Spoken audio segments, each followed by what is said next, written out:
Loan apply किया, reject हो गया, फिर ट्राई किया, फिर रिजेक्ट हो गया, और आपको समझ ही नहीं आ रहा है कि क्यों। कभी लोग बोलते हैं कि क्रेडिट स्कोर लो है, कभी बोलते हैं इनकम इशू है, और कभी मेरे दोस्त बोलते हैं कि उन्हें मेरी शक्ल ही पसंद नहीं आई। बट एक्चुअल प्रॉब्लम क्या है ये आप सोच भी नहीं सकते। इस वीडियो में हम ब्रेक डाउन करेंगे वो सारे रीजंस जिनकी वजह से लोन्स रिजेक्ट होते हैं, including credit score, income, existing EMIs और कुछ ऐसे हिडन फैक्टर्स जो आपको शायद ना पता हो, क्योंकि आपके बैंक्स भी नहीं चाहते कि ये आपको पता चले। बाय द एंड आपको क्लैरिटी मिल जाएगी कि आपको एग्जैक्टली क्या फिक्स करना है, ताकि नेक्स्ट टाइम लोन रिजेक्ट ना हो। और सबसे पहले like this video and subscribe to our channel अगर आपको लोन्स और पर्सनल फाइनेंस का ऐसा नॉलेज चाहिए जो आपको और कहीं नहीं मिलेगा। Let's begin. Is credit score everything? The number one reason for loan rejection is a bad credit score. But first, let's understand what a credit score is. आपका क्रेडिट स्कोर एक ऐसा स्कोर है जो लेंडर्स को बताता है कि आपकी लोन अमाउंट नहीं पे करने की प्रोबेबिलिटी कितनी है। बेसिकली अगले 2 साल में how likely are you to not repay your current और फ्यूचर लोन। इंडिया में 4 ब्यूरोज हैं जो ये स्कोर्स डिसाइड करते हैं: TransUnion CIBIL, Experian, Equifax और CRIF हाई मार्क। इनमें से सबसे पॉपुलर है सिबिल। नाम सुना सुना सा लग रहा है ना।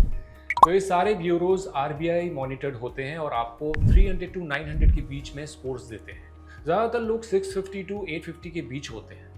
लेकिन अगर आपका क्रेडिट स्कोर 650 के नीचे है तो लेंडर्स के लिए ये एक इंडिकेशन है कि आपको लोन देना हाई रिस्क हो सकता है। पर ये ब्यूरोज आपको जज कैसे करते हैं? Number 1, they see your previous payment history and if you have made your bills on time. Number 2, the length of your credit history. A longer credit history improves your score. Number 3, how much available credit you are actually utilizing. If you are using more than 30% of your available credit, आपके scores कम हो सकते हैं. Number 4, your credit mix and if you are using a mix of secured and unsecured credit. And number 5, the number of new credit inquiries. Multiple hard inquiries might reduce your score. लेकिन एक common assumption है जो मैं आज clear करना चाहता हूँ। लोग सोचते हैं मेरा क्रेडिट स्कोर 750 प्लस है तो लोन तो अप्रूव हो ही जाएगा, पर ये थिंकिंग गलत है। क्रेडिट स्कोर इंपॉर्टेंट है but it's just one part of the story. रफली लेंडर्स के लिए क्रेडिट स्कोर इवैल्यूएशन का 1/3 हिस्सा होता है, तो वो बाकी 2/3 क्या देखते हैं? आप कितना कमा रहे हो, आपका इनकम कितना स्टेबल है, ऑलरेडी कितने लोन्स चल रहे हैं, और ओवरऑल आप मनी को कैसे हैंडल करते हो। Let's discuss this in detail.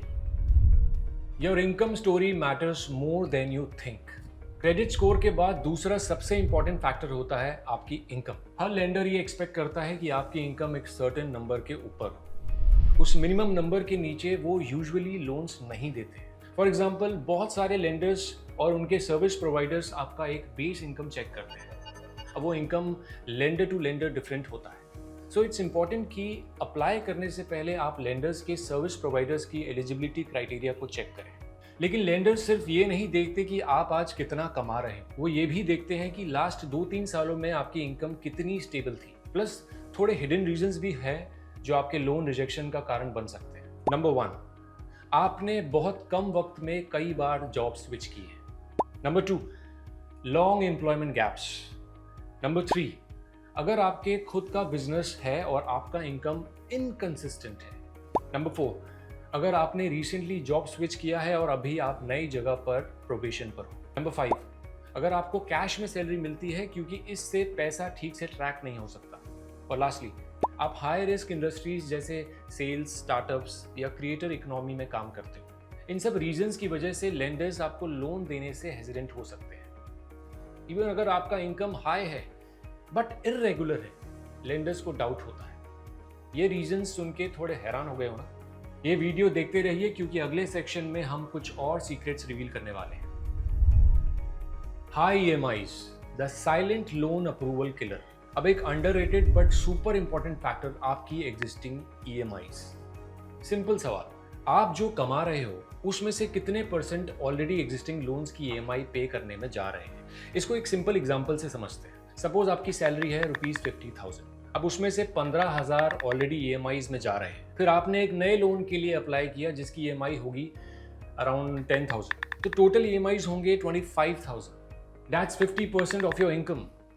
In other words, your debt to income ratio is 50%। Mostly lenders सिर्फ 30 to 40% के डेट टू इनकम रेशियो में कंफर्टेबल होते हैं और इसका डायरेक्ट इफेक्ट पड़ता है आपके लोन एप्लीकेशन में। इन सच केसेस लेंडर्स या तो लोन रिजेक्ट कर देते हैं या अमाउंट रिड्यूस कर देते हैं या को एप्लीकेंट मांगते हैं। It's important to note that loan application के वक्त yes, credit score is an important piece, but वो अकेले मैटर नहीं करता है। देयर आर मेनी थिंग्स जिसको कंसिडर किया जाता है, मोर सो जब आप पर्सनल लोन ले रहे हो जहां कोई गारंटियर या कोलेटरल नहीं होता है। Credit behaviour red flags. Number 1, past remarks, late payments, settlements, defaults, ये सब रिपोर्ट में दिखता है और ट्रस्ट रिड्यूस करता है। Number 2, too many loan applications. अगर आप शॉर्ट टाइम में मल्टीपल एप्लीकेशंस या इंक्वायरीज करते हो तो उनके लिए it's a sign of desperation. Number 3, external risk. आप किसी के गारंटियर बने थे और उन्होंने डिफॉल्ट किया था, तो इम्पैक्ट आपके प्रोफाइल पे भी आता है। Number 4, high debt to income ratio. अगर आपका debt to income constantly 40 to 50% हो रहा है तो it signals your dependency on credit. Number 5, low bank balance और cash heavy lifestyle. Frequent ATM withdrawals और हेवी डिपेंडेंस ऑन कैश के साथ लो एवरेज बैंक बैलेंस भी एक रेड फ्लैग हो सकता है। And finally number 6, living in a negative area. अगर आप नेगेटिव एरिया में रहते हो जहां डिफॉल्ट रेट्स हाई होते हैं तो भी लेंडर्स कॉशियस हो जाते हैं। अगर ये सब भी आपके लिए एप्लीकेबल नहीं है और तब भी आपका लोन रिजेक्ट हो रहा है, then most probably small mistakes हैं जो आपके लिए बड़े प्रॉब्लम्स क्रिएट कर रहे हैं। Small mistakes, big rejections. कभी कभी प्रॉब्लम इतनी बेसिक होती है कि लोग उस पर ध्यान ही नहीं देते। फॉर एग्जाम्पल, अगर आपके डॉक्यूमेंट्स में मिसमैच है, जैसे एड्रेस डॉक्यूमेंट्स में एड्रेस मिसमैच है या नाम थोड़ा डिफरेंट फॉर्मेट में लिखा है, तो लेंडर्स के लिए वेरिफिकेशन डिफिकल्ट हो जाता है। इसी तरह काफ़ी लोग अपना क्रेडिट रिपोर्ट चेक ही नहीं करते। क्या आप भी उनमें से एक हैं? एक बड़ा मिथ सबसे पहले मैं क्लियर कर देता हूँ।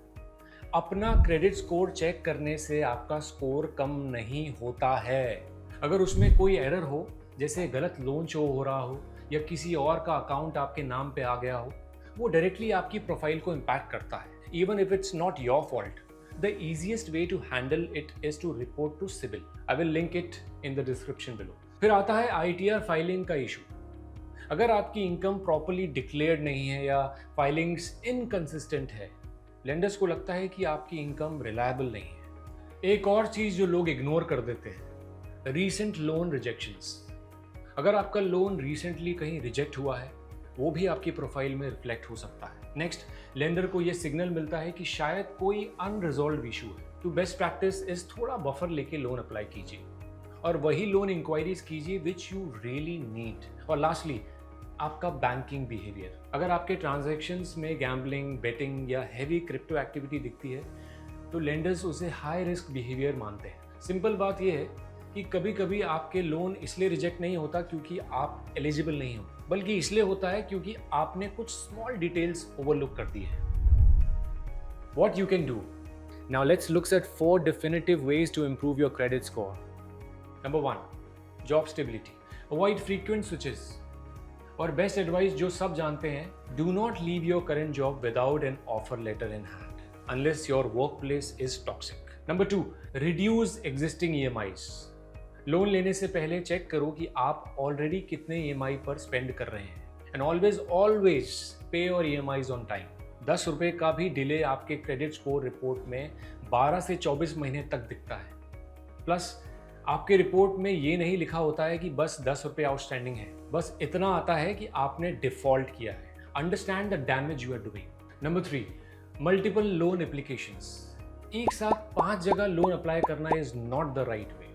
बेटर सोल्यूशन, पहले अपना एलिजिबिलिटी चेक कीजिए और ऑनलाइन एक EMI परसेंटेज फाइंड आउट करिए। Use it to calculate a basic range for your EMI। और आजकल तो इतने मैसेजेस, व्हाट्सएप टेक्स्ट और EMI कैलकुलेटर्स आ गए हैं जिससे आप अपना मोटा EMI अमाउंट समझ सकते हैं। Check your credit report regularly.